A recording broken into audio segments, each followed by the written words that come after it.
You are listening to the Pilgrim on the 405 with Will Christ. Join him as he and his guests discover how businesses thrive in California. Well, welcome to the Pilgrim on the 405. We're stretching out a little bit further from California to Boston. Today we have Omri Traub, the founder and CEO of Popcart. Welcome, Omri, to the Pilgrim on the 405. Thanks. So great to be here. So tell us, what's Popcart? So Popcart is an online shopping assistant. I think it's interesting to think about how we came to this idea maybe 3 years ago or so, because at the time it felt like a really pressing need for this kind of technology. But I have to say that in the last year, ever since the pandemic, it really took off with the rest of online shopping. So if you allow me, we'll start from the beginning. Is that sure? Absolutely. So I come from a technology background. Done it's my third or fourth software startup, depending how you're counting. Most recently, I was doing big data analytics after Oracle acquired my last startup. And in all of this, I found myself really falling in love with Amazon again. About 3-4 years ago, my wife went back to work full time. We have young children at home, and I just found myself ordering new things on Amazon that I hadn't ordered before. I think paper towels, snack foods. There's like incredible convenience, and I've been an Amazon user for 25 years now or something. Right. But I started playing around with some of the data, being a data geek myself. I downloaded my purchase history. I got information from my friends. And I realized that when I was reordering items on Amazon, it was like rolling the dice every time. And I think the light bulb went off in my head when I noticed in data from a friend of mine that he was on subscribe and save for Kleenex tissues. Ordered it, I think 7 times in 1 year. 3 times he paid $50. It's this mega pack of tissues. That's the going rate. But 3 times Amazon charged him $80. And then 1 time Amazon charged him $104. Okay, so same items. We'll talk about maybe marketplaces and third parties, but this is Amazon first party. So Amazon selling them directly the items. And the thing is, he didn't even know about it because he was on autopilot. Subscribe and save. You think I locked in the price, it's Amazon. Even if the price changes a little bit, how far could it change on right. Kleenex, right? And that was really eye-opening to me about what algorithmic price setting has done to online commerce and how we as consumers, definitely sometimes benefit from it when the prices fall, but how much money we could be throwing away by really not paying attention to what's going on with pricing. And that's the genesis for the Popcart idea. Very good. Very good. So how difficult was it to put this together? It took quite a while because what we set out to do was at a pretty large scale, put together competitive price information about these everyday goods, from toilet paper and paper towels to shampoo or hand soap, and systematically look across the different retailers. We started with Walmart and Target and Amazon. Those 3 are very competitive with each other right now. And we found incredible opportunities to save people money, especially when you consider the prices on a per unit basis between comparing the different packaging variations. So we did that. We put together the technology infrastructure with that. And then along the way, we kind of had the epiphany that while this is very relevant for the everyday items, of course, we can also do this for everything that you shop for online. And that's where we expanded Popcart to include anything from electronics and toys and apparel and furniture. And I think one of the joys for me of using this service is really kind of the dopamine hit of looking to see the price spreads that exist online. Right. Because, we sometimes we take it for granted. Like I'm shopping for Legos for a kid, on Target, and Star Wars Legos at $50 sets. And you think, oh, that's a good brand, right? $50 sounds reasonable. And then Popcart pops up and says, no, you can have it for $15 less on Walmart or something. And so to me, it's just an observation about the power of branding and how willing we are to kind of believe at some level any price that you tell us, as long as we have some trust in the retailer, like these, important retailers. We're not talking about, used items on eBay here, but how it's through the systematic putting to use of technology to automate, and we do this instantaneously. We don't make you wait for this. Automate checking the prices across those retailers, that we can find you those saving opportunities, but also give you kind of further insights into what is an item really worth. Should Legos be $50 or $30? It's through the comparison that you really get to the crux of that. I think you put your finger on it earlier when you were talking about ordering online. There's a dopamine hit in ordering online. I found it, I bought it, it's going to be here tomorrow. There's something about that feels very good. I think that when using PopCart, when I get it less expensive, then I have somehow I've used the system to get beyond. When somebody wanted me to charge me $50, I wound up paying $25. There's another dopamine hit there. That's right. And I think that we've talked to so many people in this startup journey of ours about how they shop and how they think about deals. And I think there's something really universal about this desire that we have to get a good deal, or maybe conversely, not to feel like we're getting screwed. And that extends across gender, male, female, across socioeconomic. I've talked to people who are living, more or less paycheck to paycheck, all the way to, venture capitalists who are making, millions of dollars. Right. But it's this drive to get a good deal and to try to outsmart the retailers. That's it. It's to outsmart. That's right. That's where I think the dopamine hit comes from. I've done something that this big company, I've done something to get what I want, because you're not talking about we're going to get a cheaper thing. We're going to get exactly the same thing, right? Just for less expensive, less money. That's right. And I think what we've seen over the last, with Amazon, 20 years, but with e-commerce taking off, is these retailers like Amazon or Walmart or Target or Wayfair putting incredibly sophisticated technology to use in trying to figure out what the best price. It's a fascinating case of microeconomics and supply and demand curves. And the prices on Amazon adjust definitely multiple times a day, sometimes by the minute. Yes. And it's just unbelievable to study one item that you might be interested in over time and see just how much price fluctuation there is. So they're using technology, and we are the target, right? They're kind of gaming us. And I feel like with PopCart, we've tried to flip a little bit that power dynamic and say, look, we can put equally sophisticated technology, but we're going to put it at the hand of the consumer so that we have this agent on our side watching prices over time. And we can talk for a moment about some extensions we've introduced over the last 6 months to alert you about price drops and all the rest. But fundamentally, it's about finding the price spreads, the best price, and giving you that shopping advice as you're looking around. It's the gamification of consumption. Yes. It's to get what I want, I could go down to the grocery store 3 blocks away and I can get what I want. Or I can sit here in my house and I can have the fun of having somebody bring it to me. And when it comes tomorrow, that is exciting. There's something about that I command and it comes. That's magic. It's dopamine. It's fun. And so what I hear is consumption is becoming a technological video game.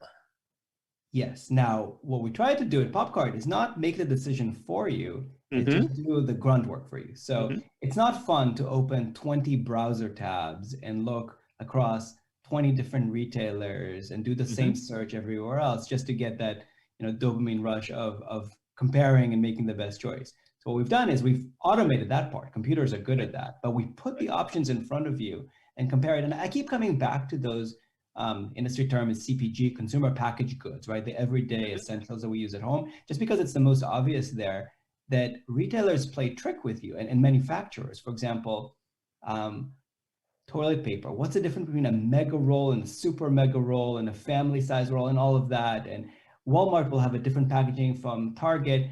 It's unbelievable when you reduce it to the unit price, the insights you get. You know, the biggest roll is not necessarily the best deal. No, you don't necessarily have to buy in bulk.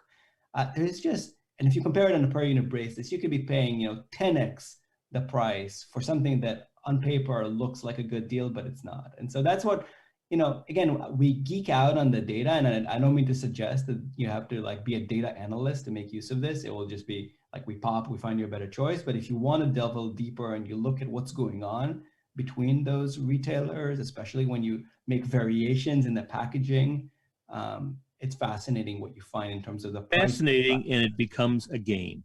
Exactly. Because it becomes entertaining. I mean, Exactly. the difference going down to the grocery store and looking at, in our grocery stores, we have, you know, sometimes it's per ounce, and sometimes it's per sheet, but they've broken it down into unit prices so that it could compare them. That's a kind of an interesting game, but that's kind of work. But online with Popcart, Right. it's just another button to push in my video game. That's right. And I have a lot of respect for people who in, you know, yesteryears used to go and look at the circulars every week and try to figure out which grocery store carries the best deal that week. I feel like the modern version of that is the automation that we bring so that you can pick the best store. And we're not going to send you again to an eBay or to an unknown store that maybe will get you the item in 3 weeks. It's all 1-2 day shipping these days. Like everybody's followed Amazon Lead. But there's real opportunity if you're willing to be flexible about where you're getting the item, or even when you're getting the items, because sometimes it's worth waiting. Well, and I'm going to go so far as to say it's not always about saving money. It's about having the fun of getting a lower price. Right. So now let's fast forward a few months ahead, right, to the pandemic. And this is now we're kind of celebrating, if you will, the 1 year anniversary of lockdowns here in the US. And I remember vividly last March, where as we were going to lockdown, all of a sudden everybody was, you know, there was a rush on online supplies for toilet paper, Clorox, wipes, Purell. We all remember this, right? And then I feel like the pandemic has brought sort of the best and the worst of online shopping out.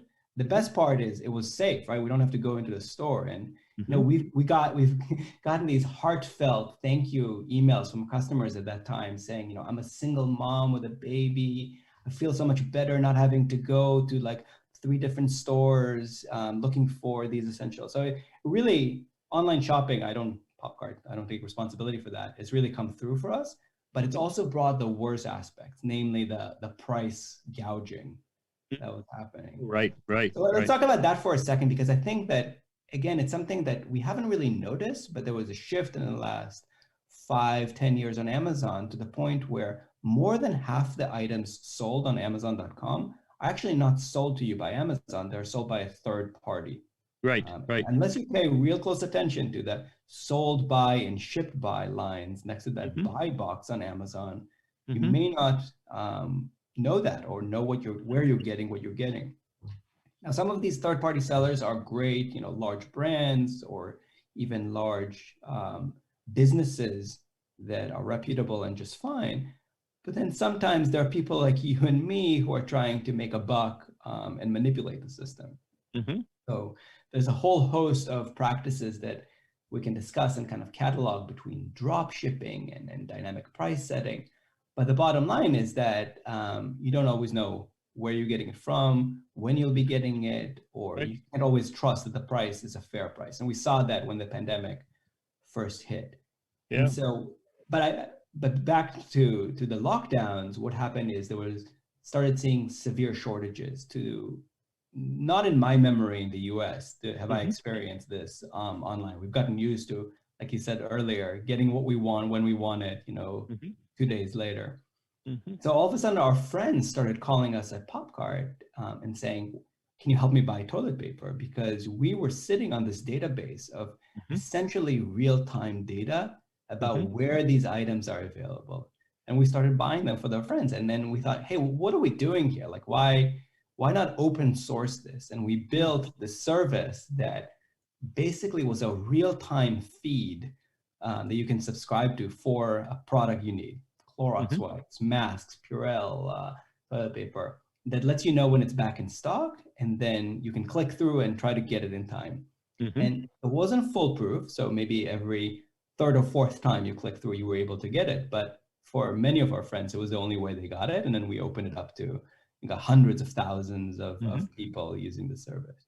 So I think to me that introduced this other dimension of, we talked about the dopamine and the gaming, is there's one aspect of gaming when shopping online, which is getting the best price and sort of reverse engineering these price spreads and kind of outsmarting. Right. And then there's the dopamine hit of, there's something I really want, which is, Clorox wipes a year ago, and then in this holiday shopping season, it was a PlayStation 5. Yes. Right? If you follow that, of course, but it was the dopamine hit of kind of jumping to the front of the line and being able to secure that limited commodity when it was so difficult to find it online. And that's, again, when we found that we can bring technology to bear on that problem in a really interesting way. Well, and that's what entrepreneurs do, isn't it? Find a problem and fix it. And the problems presented themselves to us because we were so focused on pricing, and then we took availability of these items for granted. Of course, you can buy Clorox wipes online. Why wouldn't you? Who needs them so much anyway? And then all of a sudden, there's a shortage, a new problem presents itself, and that's when we were able to try to quickly address it. And it was my wife, when toilet paper was not in our grocery store, she was online, and when she couldn't get it there, she wound up getting all of these little rolls from China that took 2 months to get here. But now we have 6 packages of these tiny rolls of they're good toilet paper, but they're different. They don't go on a rack. It's a very different experience, but it's very interesting to see how this whole online shopping, because once you start shopping online, you're really shopping globally. Yes, I've had the experience of getting items from China, a month later, and I wasn't even aware that there would be that kind of shipping delay. I bought some things 2 months before Christmas online. They were very inexpensive, but they were stylish and cool. And I bought them for my daughter and my granddaughters and my wife. Well, Christmas came, and I had to say, well, we've got all these other presents, but we're going to have the 12 days of Christmas, and you're going to get a present every day because I was waiting for those to come, but they finally did come. Right. But it's amazing. It's amazing. It's not like, oh, we're going to China now. It's just buy it here, and wherever it comes from, it comes from. It's amazing. It's amazing. We did kind of a more rigorous survey recently of items that our users are browsing using PopCard. And we found that about 2/3 of the items on Amazon had something that we would consider a red flag, right? So what's a red flag? Either the seller is sketchy, right? And that's common practice where sometimes the winner of the buy box, the person Amazon deems to be the best available current offer, such as if you click buy now, it will be from that seller, is either a non-reputable seller with a lot of negative reviews, somebody who just joined Amazon, and usually that means that they're kind of trying to scam and you may not get the item. So there's some issue with a seller. That's problem number one. Problem number two is there's just a much better price elsewhere, like we talked about with Legos. So Amazon really isn't your best choice. And then problem number three is it's just not a good price. If you look at historical prices, even going back 30 days, this item is significantly above the average price. And maybe waiting a few days or a few hours will net you a better price. And so that's kind of what's motivating us to use PopCard and to really think of it as a shopping advisor for you. Again, because the retailers are so technologically sophisticated, this is technology on your side that tells you where to buy, when to buy, and from whom, which retailer and which seller are you really buying from, and just to make you a more informed shopper, not to say that you have to do it one way or another, or if you want to pay more for an item and get it now, that's fine. Yeah. Well, that's amazing. Just amazing. So now a question, Where does Amazon Assistant fit into your game plan? Well, Amazon Assistant, interestingly, is a browser extension like Popcart that's doing something similar, only it's only one way, right? So Mhm. as you're shopping elsewhere, they try to get you into Amazon, but Mhm. never the other way. And That's so, right. That's right. yeah, we are just neutral. We're on your side.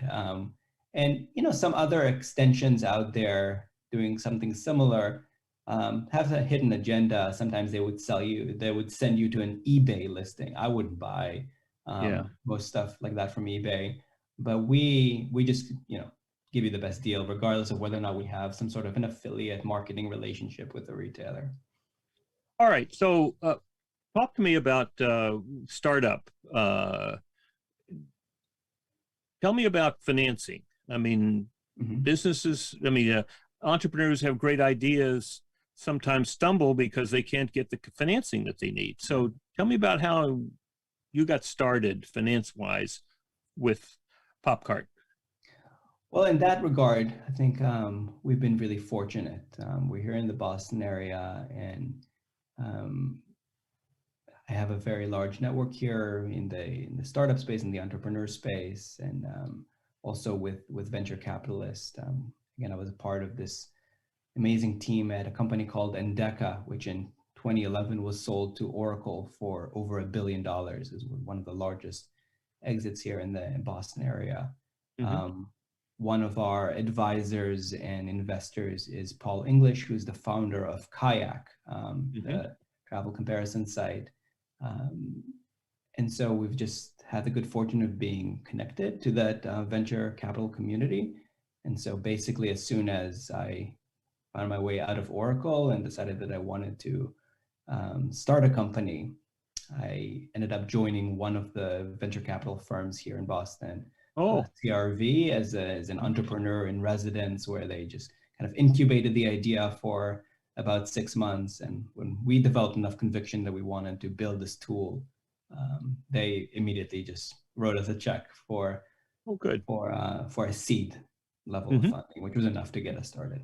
Very I know good. that's not the same for everyone, but what I will say is, compared to when I started out my career in the late 90s, the barrier to entry for startups has gone down tremendously. Right? With cloud computing, you can, if you presses of a button, launch incredibly powerful compute on the cloud, and make your dreams come true with coding in a way that 20 years ago, there you go. Well, I was going to say the same kind of thing. This is the book that I wrote. I just published it a couple of months ago, but I was able to write it on Google Sheets or Google Docs, imported the style into it.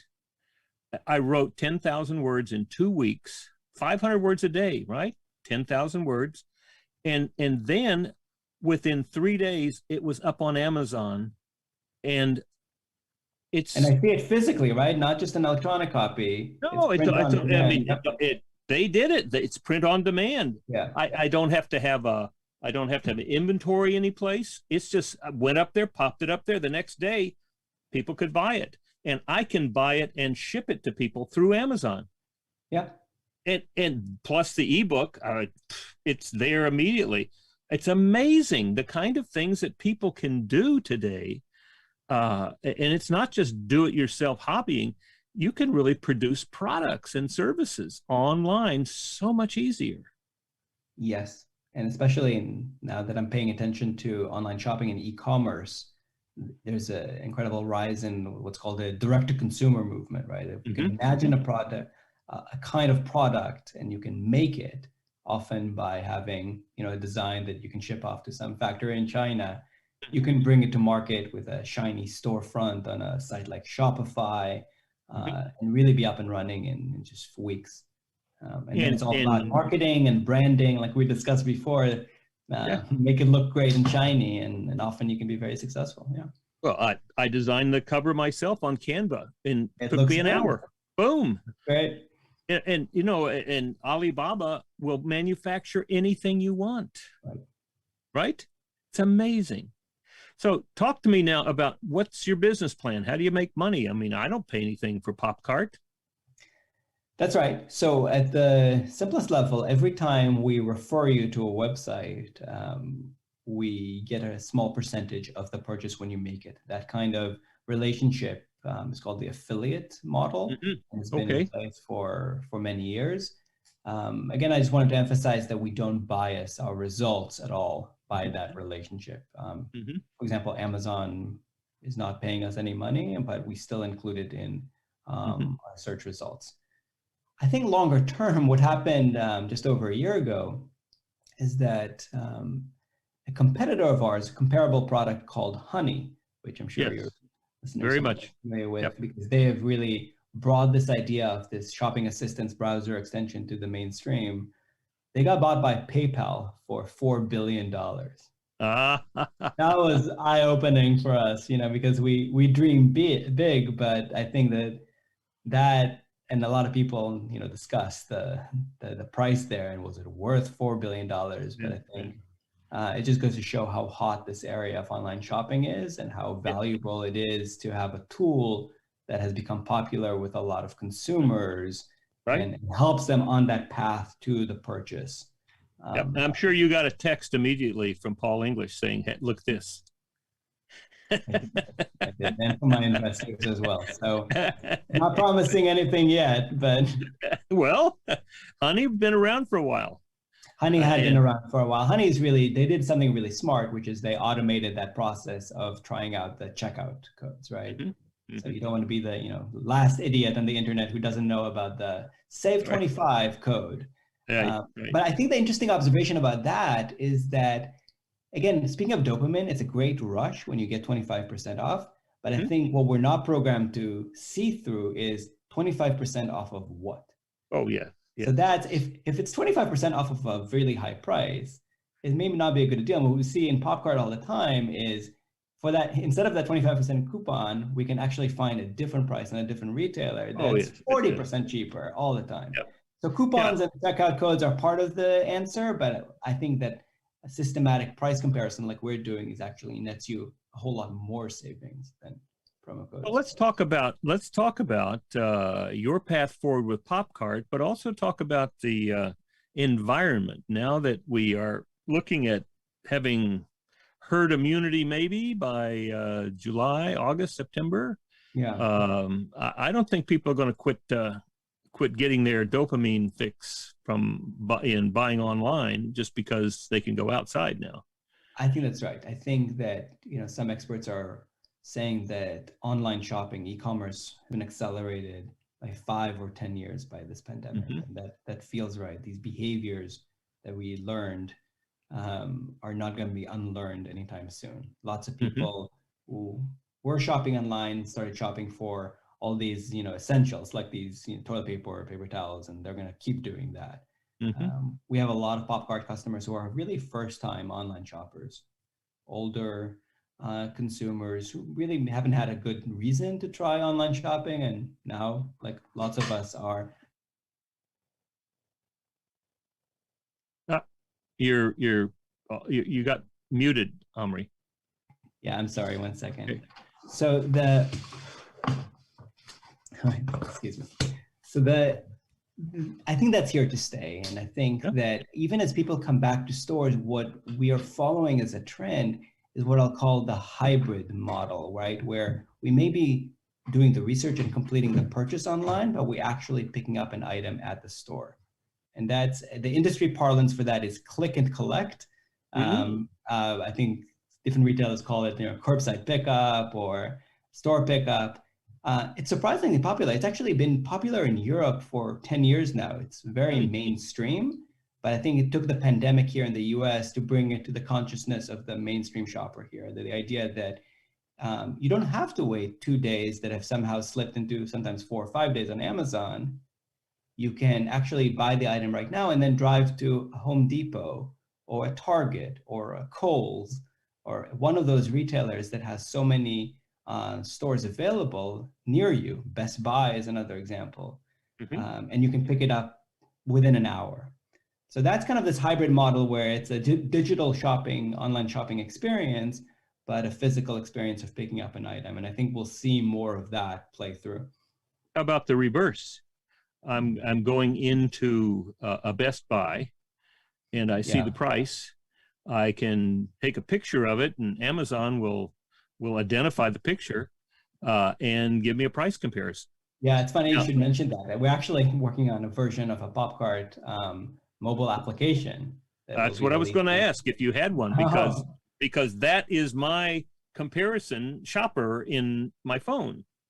yeah. Interestingly, nobody has really gotten comparison shopping right on the phone. You know, we have some tools already on the desktop computer, like Honey, a tool from Capital One called Capital One Shopping, formerly Wikibuy, that Well, are yes, yeah. I nominally, was going to say, competitors of PopCard. Again, I think we do price comparison much better than they do. They're very focused on that coupon code checkout, uh-huh. but nobody has really gotten that right. There's a kind of greenfield opportunity as we see it on mobile. So we're going to be introducing a PopCard mobile app within the next couple of months that addresses that. And one of the features is going to be a barcode scanner. So again, another kind of dopamine gaming rush where you're in the store, Best Buy or Home Depot, wherever you are, and you scan an item and you can instantly know where you could buy it online, often for a lot cheaper. Mm-hmm. Or what other store you could buy it right then and drive over and pick it up. That's right. Yeah, well, that's wonderful. Well, what else do you see in the future for the marketplace? So we talked about the rise of the whole direct to consumer, right? Mm-hmm. Where sometimes it's people, entrepreneurs like us coming to market with products. I'm seeing more and more in the space of e-commerce, brands taking control of the experience. Nike is a high-profile one that pulled out of Amazon after many years of experimenting with their presence on Amazon. You can still buy Nike items on Amazon, but it's resellers or third parties, and really trying to have people shop on Nike, and it's a much better shopping experience. So I think brands are realizing that they can have more control over the shopping experience, and consumers are starting to go there. I see PopCart playing a role because whether we like it or not, Amazon is still the de facto starting point for most online shopping searches. Statistics is more than half the searches start on Amazon, not on Google, not directly on a direct-to-consumer website. So I feel like we have an opportunity to, again, be on the side of the consumer and say, go ahead, Amazon is the ultimate catalog. Jeff Bezos called it the everything store, right? And that's great. It integrates this Uber catalog of everything, but often you can have a better experience, better price, better shipping when you go directly to a consumer site. And when that's true, we will turn your attention to that and get you there. So I think that's another trend I'm seeing is the rise of the direct brand experience as an alternative to the Amazon as an aggregator. So what other nice extensions to PopCart are you contemplating? I think the mobile experience is the biggest one, with mobile first features like scanning, like push notifications when something that you set an alert on has come back in stock or has experienced a price drop, because often these are time sensitive, like on PlayStation 5 or Clorox wipes, if or when would they go out of stock. And it's been interesting for us to, just looking at the data that we have to see the rolling trends in which items are experiencing these supply chain shortages. In the winter, it was patio heaters. You guys live in Southern California, so maybe you don't need as many of them as we do here to New England to socialize through this winter. But it's been this continuous stream of products that just go out of stock. And so that's been an important piece of what we're doing, and the mobile application is going to be the best form factor with push notifications on that. All right. So where do you see the company going? What, 5-10 year target? What do you see it growing in terms of jobs and people, or is it? Yes, absolutely. I think, being a technology first company, we're always going to be a little bit leaner than say a company that has a retailer footprint, for example. But definitely looking forward to growing looking forward to increasing the way we work directly with retailers to have custom promotions and deals for pop card shoppers rather than just accepting prices as they are. I think that we have an opportunity to kind of make introductions between the shoppers and the brands who are trying to reach them. I see us really playing a key role in transforming the whole shopping experience. And price comparison for us is just the hook. It's at startups you always talk about what's the insertion point. Like, and I think successful startups have found a way of having this narrow wedge into a problem and doing that one thing well and then expanding from there. So for us, it's price comparison, where we have identified this incredible opportunity to save you lots of money by just automating the process of comparing prices.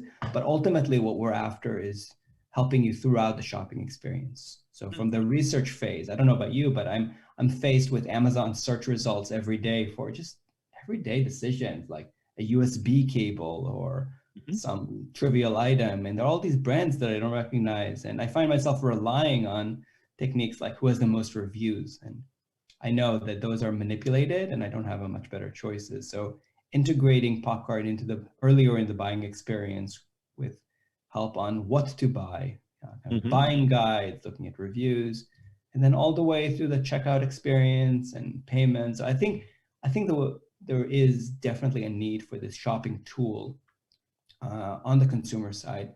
The way, going back to Paul and his experience with Kayak, they started with flight search, but nowadays Kayak, Expedia, Hopper, all of those also do rental cars. Hopefully sometime soon we'll be traveling again, but rental cars and hotels. TripAdvisor started with reviews on the Airbnb, on the bed and breakfast or the hotel, but then expanded into trip planning and giving you advice in general. So same way, we're starting with price comparison, but we really aim to expand and help you throughout the buying journey online. That's the old Arab saying about never let the camel put his nose under the tent. You will find out you're outside the tent before it's over. Good. So tell us what I'm curious about as an entrepreneur, successful entrepreneur. What is your daily life like? Your weekly life like? Are you working 90 hours a week? Working 3 days a week? What does it look like from your position? Well, everything changed a year ago, right? I don't go to the office. Here I am in one of my son's bedrooms.